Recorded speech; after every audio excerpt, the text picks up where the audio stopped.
Hey guys, here we go into the second half of Sullivan Barrera versus Dmitry Bivol. And, you know, some interesting stuff we learned about Dmitry Bivol in his last fight. That he's a straight boxing gangster, that he knows how to set up his punches, that he understands when he's created rhythms for his opponent, and he understands how to break them.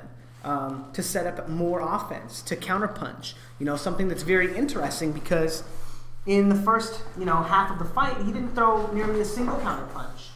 He understood that sometimes when his opponent was feinting him, that he was baiting punches from Bivol so that he could counterpunch, and that stopped Bivol from being interested in counterpunching. Pardon the noise. And that stopped Bivol from being interested in counterpunching at all at the beginning of the fight.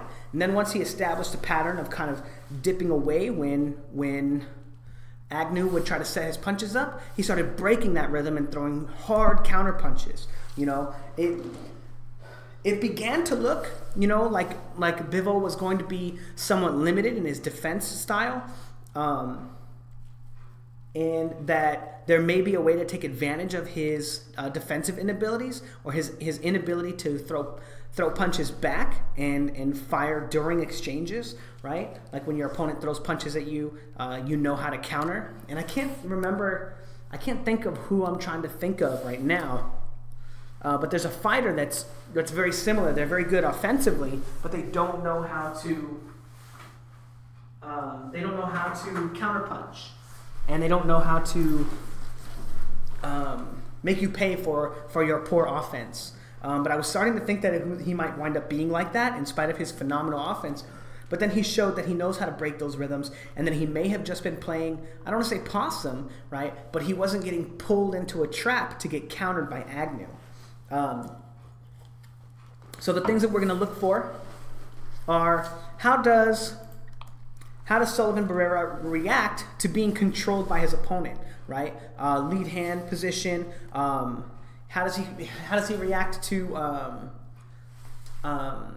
being feinted, being probed, and what kind of offense does he look to throw against his opponent? You know, how does he set his punches up? How does he defend himself? Now we didn't get to see a lot from Bivol, right? He smashed that guy pretty handily, and his defense, right, which was his offense. It was the probing, right? Now, that's the beautiful part about that is that most fighters, they look to set their offense up by waiting for you to make a mistake, right? And a lot of times that mistake is throwing a punch, right? So they throw the jab, right? And then the easy counter for the jab is the right hand over the jab, right? And that's something that Kovalev does very well, but he does it on a next level, right? Where he'll show you a jab, get you to counter it, and then shoot his right hand to knock you out, right? And that's something that he's very good at. That's what he knocked Andre Ward down with, right? Showing him the right hand. Andre Ward tried to catch him with the right hand counter, and then Sergey Ward, took a step to the side, boom, and caught him with the right hand counter and dropped him. What was I saying? Why was I talking about that? Man, it's interesting that I talk about Andre Ward, and some guy in the comment section, Pound for Pound, was that his name, Pound for Pound? Man, well, bro, you left me some crazy paragraphs, and I'll have to get back to you on that, man. It takes me a lot of time to kind of read those and figure out a concise way to answer them. But I don't praise Andre Ward lightly. There were some good things that he did in those fights. But I do bring up those fights a lot because it was some of the highest level boxing we've had where it's competitive. Against an A-level fighter like Sergey Kovalev, you don't often get competitive fights. So that's why I talk about it so much, because Kovalev's the shit, man. And Andre Ward did a great job of mitigating that offense. But anyway, before I don't want to get onto a tangent about it. Please, no comments about Andre Ward Kovalev. Please, please, please. Oh God, please. Please. What was I going to say, man? I was going to tie this in, I swear to God. I don't remember what to say, though. Oh, well, whatever. We'll just get into the fight. Maybe I'll think about it. So go ahead and put this in half speed so I don't get copyrighted. So we're going to look for how, what kind of offense Sullivan Barrera uses to fight his fights, right? So right away, they come out. And now, first I'd like to apologize. I couldn't find any fights for Sullivan Barrera after this fight. The Joe Smith Jr., I couldn't find the fight.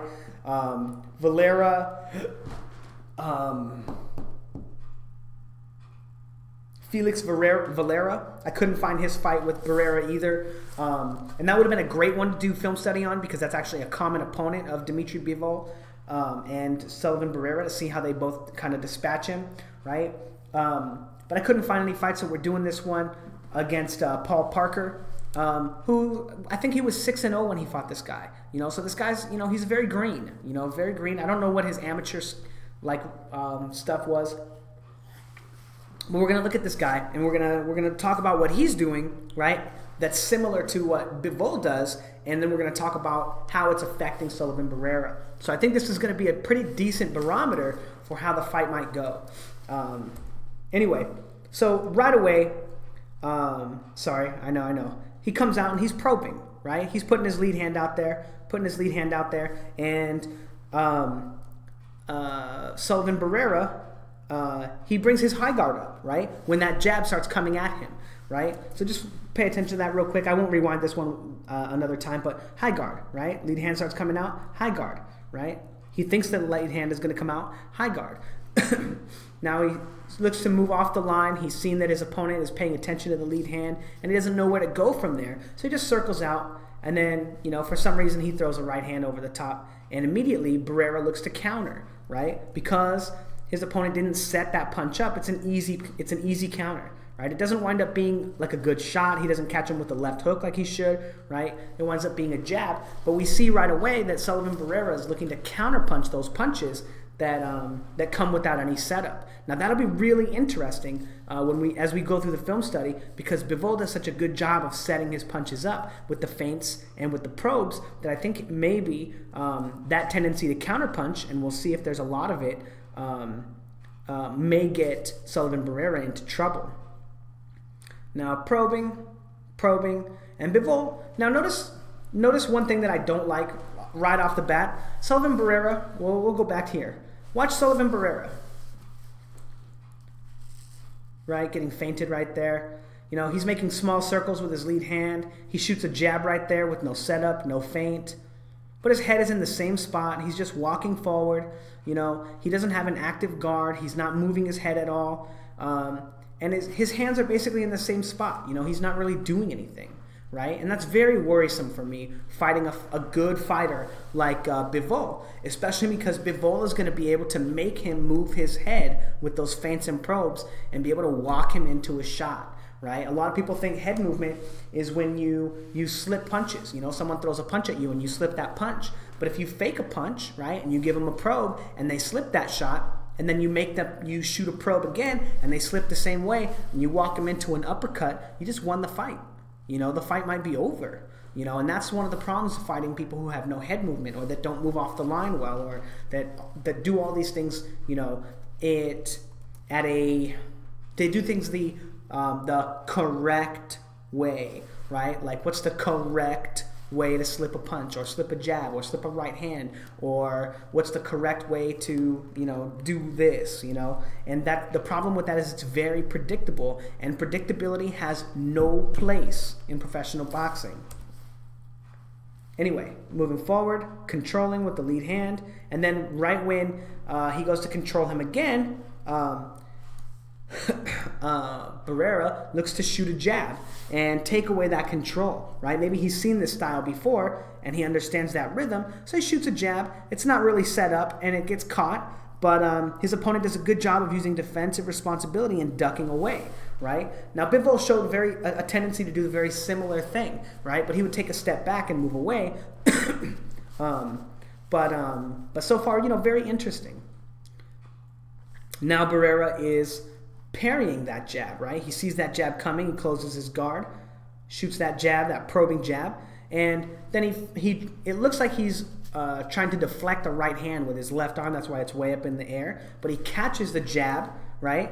And then goes to deflect, maybe the right hand, right? Thinking that it's coming. This is very interesting because Bivol spent so much time in the rounds 3 and 4 trying to set the left hook up against his opponent by shooting that jab in the middle, making him parry it so he could come in with the left hook. And so far it looks like the left hook, the lead left hook, might be very effective against Barrera, especially if this is any indication, because of that feint.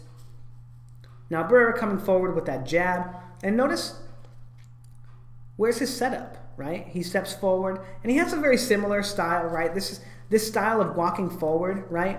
Where you walk, step, step, and then you take a little step off of your step. It's very, very, very, very common in boxing.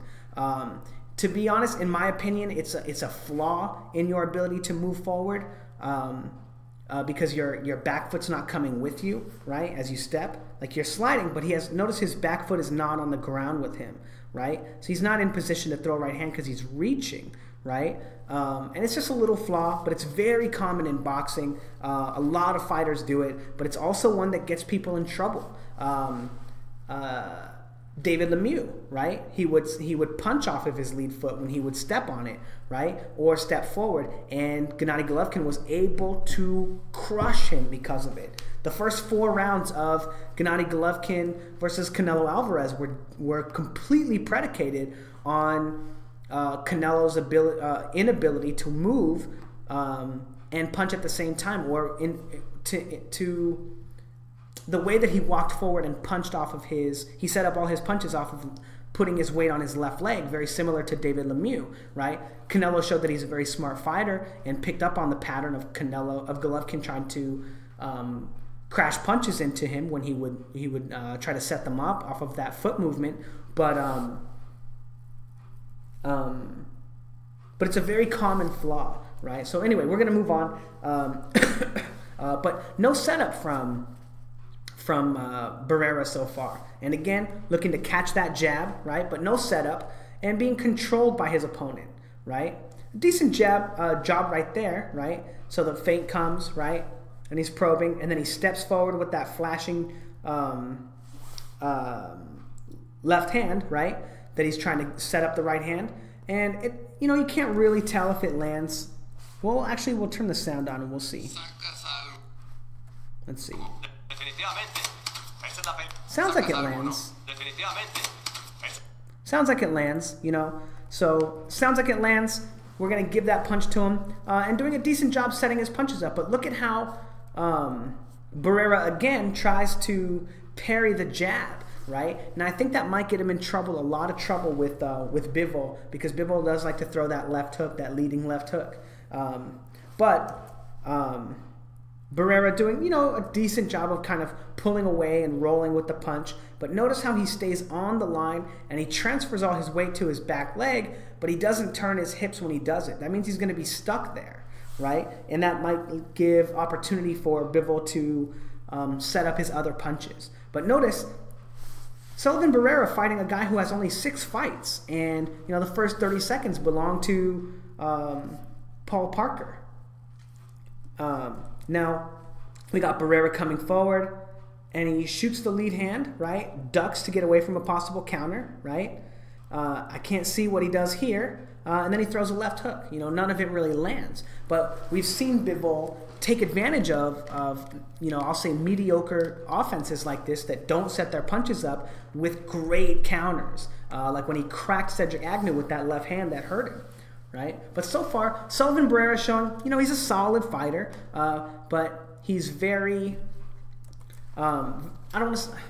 he's very ABC, right? Very ABC. That's what I used to call that term. People hated it though. But very an ABC boxer.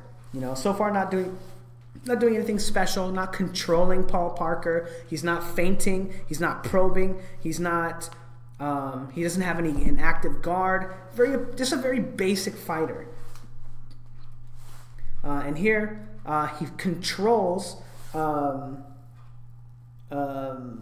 Paul Parker with a feint, right, and gets Paul Parker to change levels with him. Beautiful, by the way. I want to talk about that real quick. Paul Parker's showing that he's a much better fighter than being 6-0. I wonder where his record is now. I probably should have looked at that. But feints him, and then after the feint, He changes levels with him, and then Paul Parker understands he needs to change levels, but he also understands right here that he just got feinted, right? So maybe as he comes up, because he got feinted into changing levels,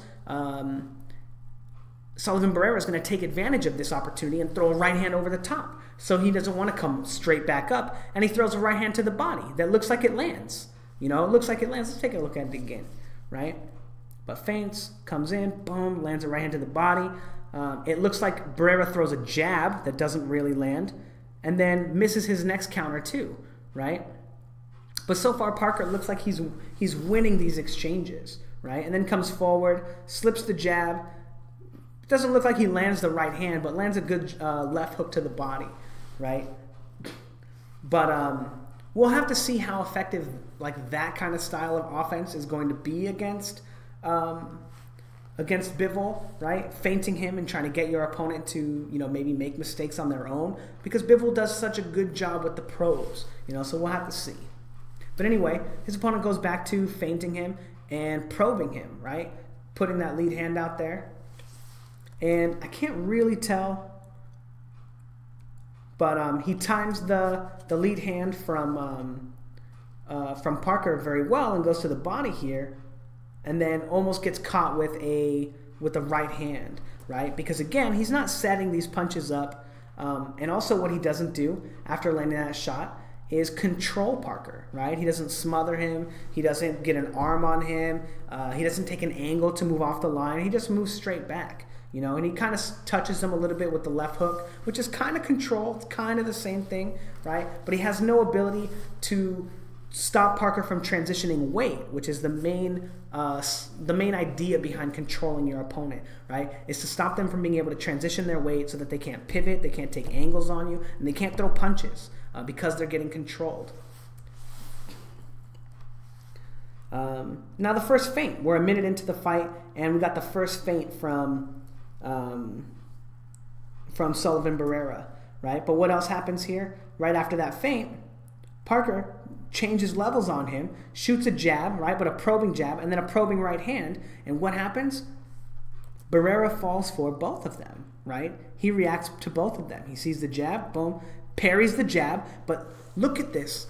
This is really important because he parries the jab, but Parker is not throwing a jab right here. It looks like what he's trying to do is to catch that parrying punch and pull his arm down, because notice Parker's glove is on the outside of Barrera's, which means he missed, which means that lead left hook from Bivol is going to be so much more effective, right? Now, I don't mean to be talking kind of like I'm talking all this smack against Barrera and not even talking about what Barrera's doing and only talking about, oh, Bivol's going to do this, Bivol's going to do that, oh man, Dmitry's going to, you know, punch him in the face and blah, blah, blah, blah, blah.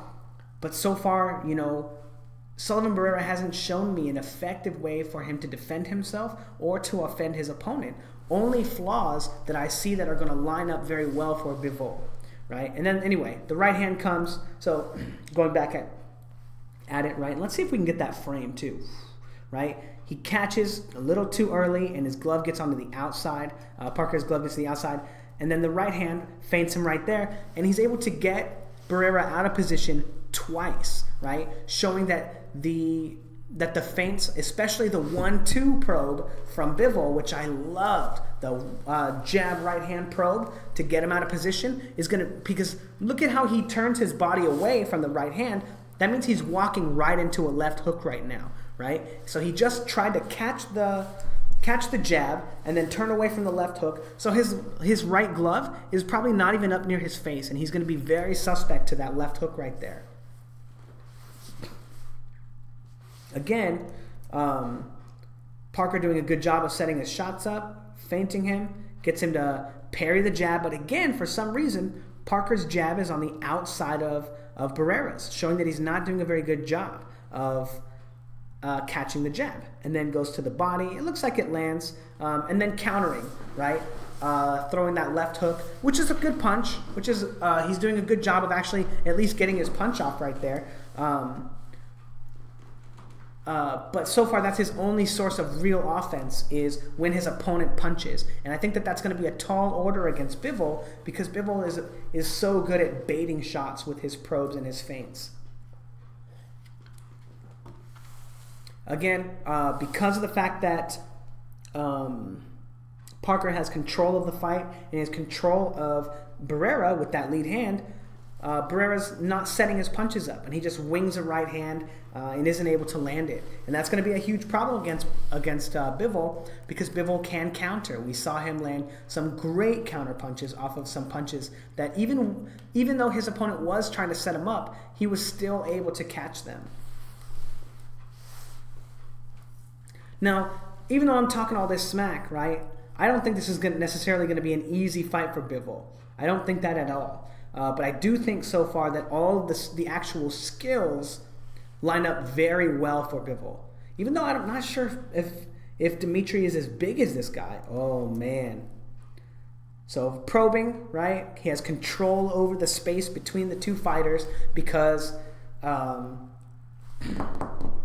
Barrera doesn't feel like he can set his punches up. He gets feinted again, right? And then he changes levels, and then shoots that right hand and just cracks it into dude's face, Barrera. Man, why do I keep blanking on his name? Boom. And then the counter doesn't work again, right? So far Barrera's showing that he's only looking to make his opponent make mistakes and catch him. He's not showing that he knows how to make his opponent make mistakes, but he's waiting for his opponent to make mistakes so he can counter him. Decent jab to the body. Now look at that again. Boom. Not the jab to the body, but almost gets caught again. Real quick, we will watch the jab to the body again. But he doesn't really set it up, right? It looks like he might get touched with that jab and then almost gets hit with that right hand. But again, not setting the punches up very well, right? But that's what I wanted to look at, but it didn't actually look like what I thought I saw. But again, I thought it was Barrera's lead hand being too far on the inside. Now again, that jab, right?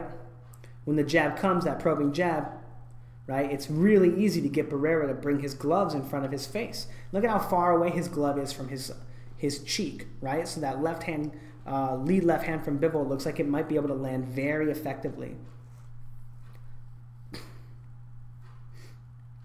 Boom. Again, Barrera showing an inability to set his punches up. And Bivol's shown a great ability to counter shots like this, right? He shows a flashing lead hand, boom, boom, and then gets hit with a two-piece, right? A very poor way to set your punches up when you don't know how your opponent's going to react, right? That's not a feint, or that's not a probe, that's just a hard feint, right? Trying to get his opponent out of position, but he doesn't fall for it, and then lands this left hook, which is not the greatest punch, right? It's not like the most solid, but then lands this uppercut, which you just never want to get hit with. A beautiful shot you can tell stuns Barrera.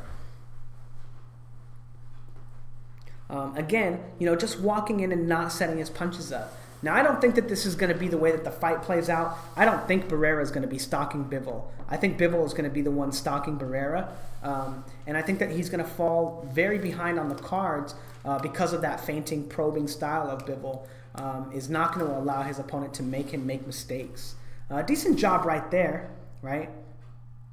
Feints him and then gets him to commit to a shot, right? And then kind of clips him with that left hook. It's not like a clean punch or anything, but he does a good job of feinting him right there and getting him out of position. But one of the interesting things so far is, one thing that I've noticed is that I think all 5 times that Barrera has feinted, it's been effective in getting Paul Parker to throw a punch at him, right? So the feints are working, right? But unfortunately for Barrera, he commits to his feints, right? So he comes in and it's a hard feint, boom. And he doesn't know how his opponent's going to react off his feint, and he just throws a left hook. That's why it winds up not being a super clean shot, but it also winds up being dangerous. It is good that he's setting it up with the feint before he throws the punch, but because he doesn't know how his opponent's going to react, and he's not in a position to where he can switch up his offense after the feint to counter what Paul Parker is doing, he winds up not being able to get the most out of it, right? So like if he feinted him right here and saw that Paul Parker was looking to throw a left hook, he could throw a right hand right here, right? If he was in his regular boxing position, right, and just gave him a slight feint or gave him like a probing kind of slip to the inside, right, he'd see, oh, the left hook's coming, get your right shoulder up, and boom, sneak a right hand right in there, right? But because he's committing to his feints, he's not getting the most out of them. And that's the difference between a feint and a probe. Even though it doesn't look like Paul Parker lands a punch off of it, you know, he kind of pushes him with that jab. You can see the difference in effectiveness between what Bivol does and what Barrera is doing.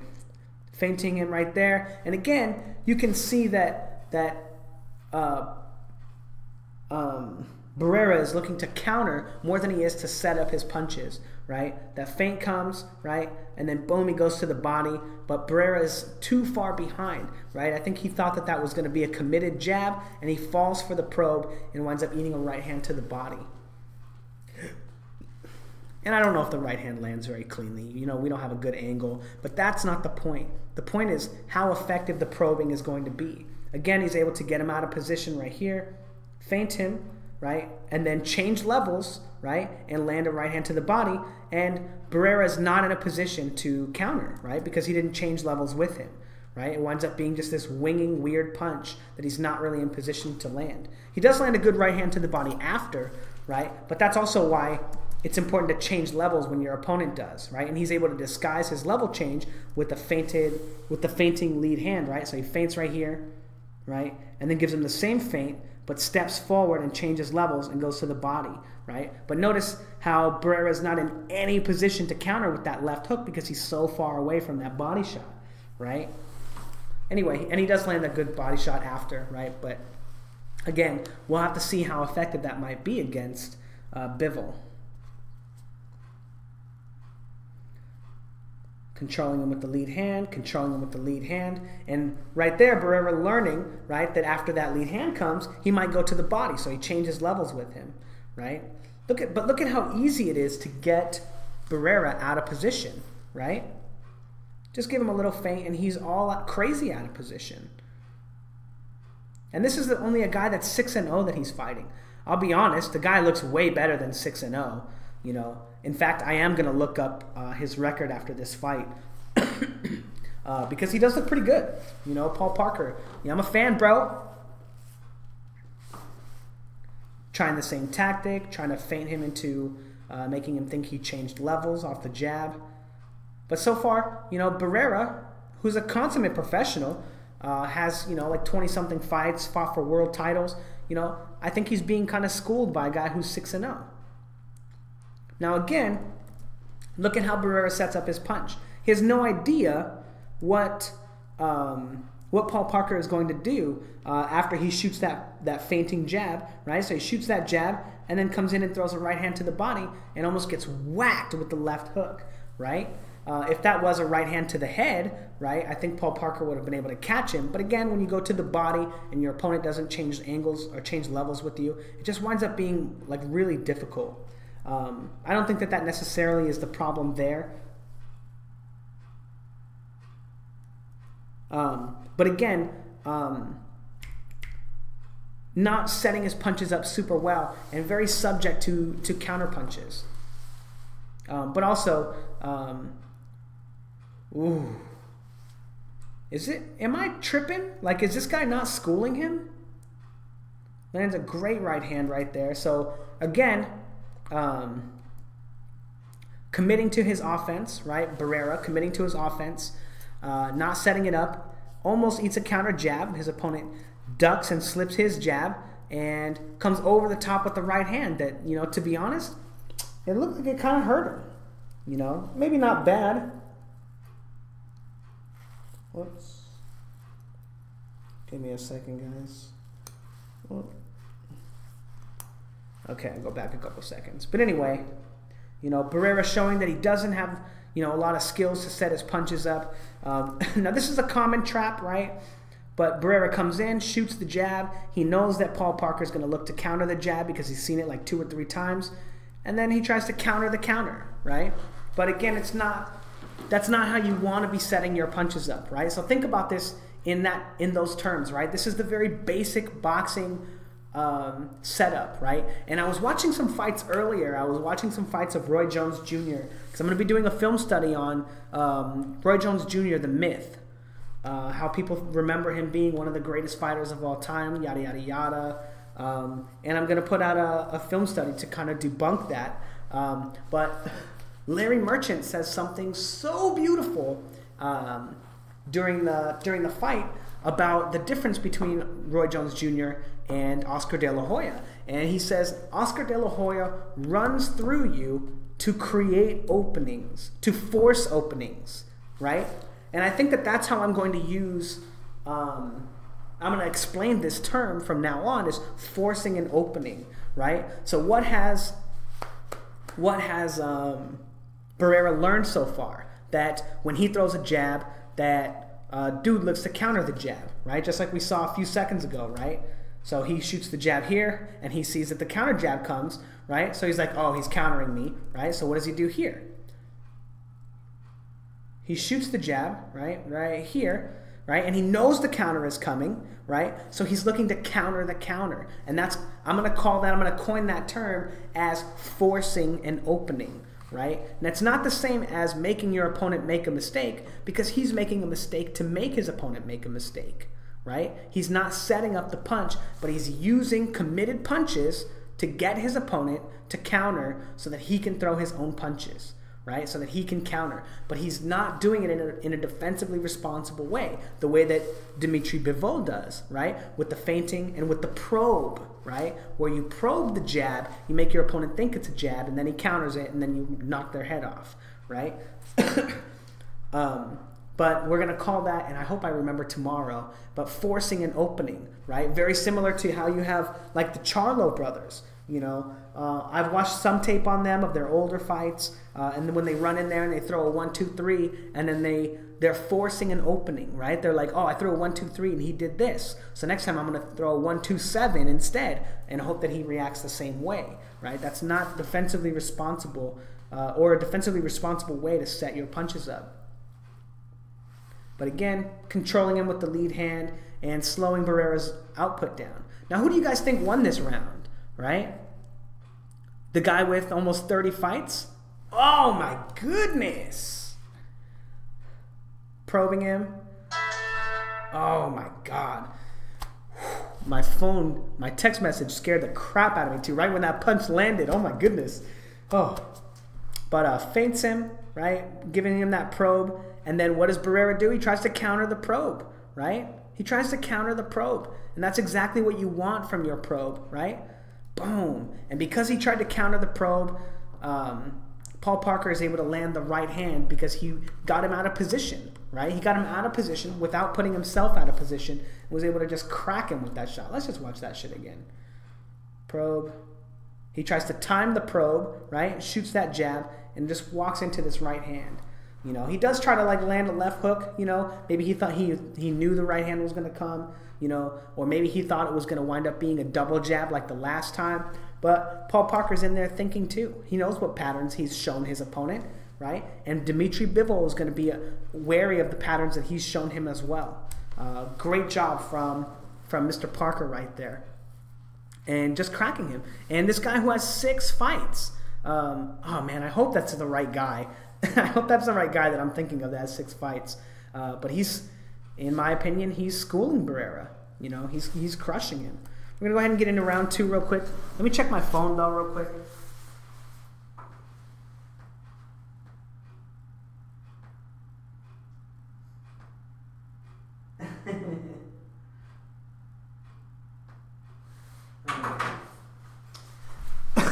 Anyway, moving on. We're going to try to do this round pretty quick. I'm actually not even going to stop it at all this round, so let me just stop it real quick. But I'm not going to stop it at all this round. We're going to try to play it right through, and I'll talk about what I see, just so we can get it done in a couple minutes. I think it's at 50%, so it's 6 minutes min.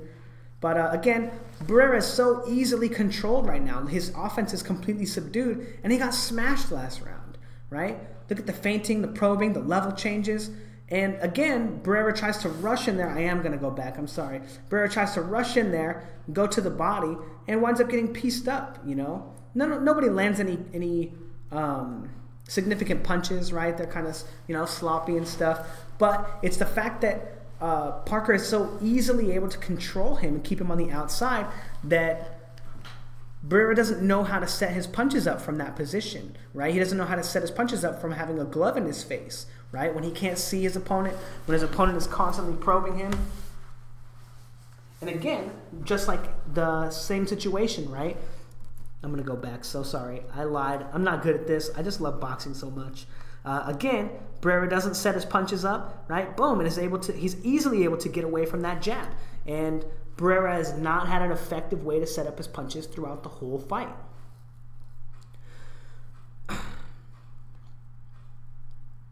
Moving on. Again, you know, probing, getting him to commit to punches without setting them up. I really think that Barrera is going to have a really hard time. Oh, man. A really hard time against Bivol, right? And I think that this might actually be his only chance to really land some offense against Bivol, right? So he commits to a bunch of shots. He comes forward with the lead hand, right? Shoot. Both punches wind up getting slipped. But, and this is why you don't move straight back against your opponents, right? This is why you want to take an angle and move off. And this is why whenever I say something, you know, he got away from that shot, but he moved back on the line. He moved straight back on that line, and you don't like to see that. This is exactly why. Because if your opponent follows those punches up, they can catch you. Very similar to, well, I'm not going to talk about that. But anyway, but even though he lands that punch, that great punch on Paul Parker, he winds up still eating an uppercut right there. But this exchange, this kind of exchange, is something that I think that Barrera is going to need to do during the course of the whole fight with Bivol, is make it an ugly fight. Because I think that Bivol is just, technically speaking, from a technical standpoint, I think he's just leagues better than Barrera is. Much, much better, though. And it's so easy for Paul Parker to control him. Again, nothing really landing right there. We're going to look at it again. But feints him, gets him out of position, and then doesn't land any punches. Maybe lands a left hook to the body, right? But it's very easy for Paul Parker to get his head out of the way because he knows when the punches are coming, because Barrera is not setting them up. Barrera just doesn't look like he has the boxing IQ to understand that not only does he have to be in control of himself at all times, but he needs to be in control of his opponent as well. Feint, right? I don't know if that right hand to the body lands. Did the left hook land? But he feints him, goes low. Doesn't really look like it. I'm not sure. But again, you know, Parker able to fight with Barrera in those exchanges because he's not setting them up. Even if Barrera might be not setting his punches up, but choosing his punches well and choosing how he moves his head well, he's still not in a position where he's not in danger of the punches that are coming back at him. And especially against a bigger puncher or a big puncher like Bivol, who has a lot of knockouts, that's going to be something that he needs to really worry about. Feinting him, good head movement from, and again, doesn't really set his punches up, doesn't know how his opponent's going to react, right? Shoots forward with the jab and winds up getting slipped, and then misses the right hand, you know, completely. Lands a left hook right there, but not really able to turn his body into it because he's already being smothered. But again, just having a really hard time landing punches. Now, as far as this round goes, I don't know how many punches Paul Parker has landed either, right? Maybe he's actually losing this round, but I thought he smashed him in round one. Ooh. Little slip there, nothing, no big deal. Barrera looking to take advantage of that right hand and trying to bait it so he can catch him with the left hook. I think that's going to be something that gets him in trouble against Bivol because Bivol is going to be probing. Let's go looking back at that real quick, right? But because Bivol likes to probe with the right hand too, He knows that the counter 1-2 is coming, so he's almost able to take advantage of it, right? But if Bivol is able to probe with that right hand, he's going to be able to catch him with other punches as well and really make Barrera pay for that. And so far, the best source of offense from Barrera right now, or the most consistent style of offense from him, looks to be like it's going to be his counter punches, the ones that he might be able to bait his opponents into to making mistakes. They're just going to tie up right there, I think, so skip forward a little bit. Now, he switches southpaw, and I don't really want to do film study on the southpaw time, right? I think he doesn't switch back to normal until the next round, like maybe middle of it. But this shows something that's really interesting. Most fighters understand that they need to battle for lead hand dominance against a southpaw, right? But Barrera, while he's touching gloves with him, right, he's still not setting up his punches, and it's really easy for him to time that and get away from that straight right hand. And as we're going to see, Barrera still doesn't understand this concept, and it makes me really worry for him against Bivol, because I don't think he's going to understand what Bivol is doing with any of the feints and any of the probes, because of how easily he's being able to be controlled by a southpaw. I'm not sure if that right hand lands from Barrera, but again, very predictable offense. Now, look at how much more successful Parker is with the same style offense that Barrera has been using this whole fight, right? So Barrera does the same thing, you know, lead left hand, then right hand to the body, and he lands one punch, right? He maybe lands the right hand to the body, and then the very next exchange, he's not really setting up his punches either, right? Just explodes out, lands the straight left hand, right? Lands the right hook, and then lands the right hand to the body too, right? 3-punch combination, way more effective than Barrera was able to do it. You know, Barrera just kind of showing that he's limited. You know, he's an athlete, right? Not setting up the left hand again, right? Or not setting up the right hand again, being controlled by the lead hand, and just exploding out, right? And I feel like that's going to be something that gets him into a lot of trouble against Bivol. In fact, so much so that I don't think we need to do another video on Barrera. I think that the writing is kind of on the wall, that the skills department, again, look at how easy it is for him to control him. You know, he just gives him one little feint with the lead hand, gets him to get into his high guard, right? Boom, and then shoots a straight left hand right into his face. But he just doesn't understand how to control his opponent. He doesn't understand that he needs to. And he doesn't know how to make his opponent make mistakes. Now, don't get me wrong. He's a good fighter, right? Probably like, you know, a very top-notch C-level fighter that understands boxing skills, understands how to catch a jab, how to slip a jab, how to slip a right hand, how to catch a right hand, how to do all of those basic skills, but doesn't understand that he needs to do more in the professional setting, that it's not enough to have perfect control of yourself, but you have to know how to control your opponent too, right? Choose your feints well to make your opponent walk into the right counters. And it doesn't look like Barrera knows how to do that. It doesn't look like he knows how to defend himself by controlling his opponents either. And it just kind of looks so far that Dmitry Bivol is on this path to a world title fight, and that his fight with Barrera is going to be not even a speed bump in the road. Although it might be a tough fight, I think that so far his only way to win is to kind of rush Bivol and really push the pace of the fight to make him uncomfortable, because sometimes Bivol does get a little bit out of position when he's getting away from punches. You know, he doesn't transfer his weight very well when he's moving back.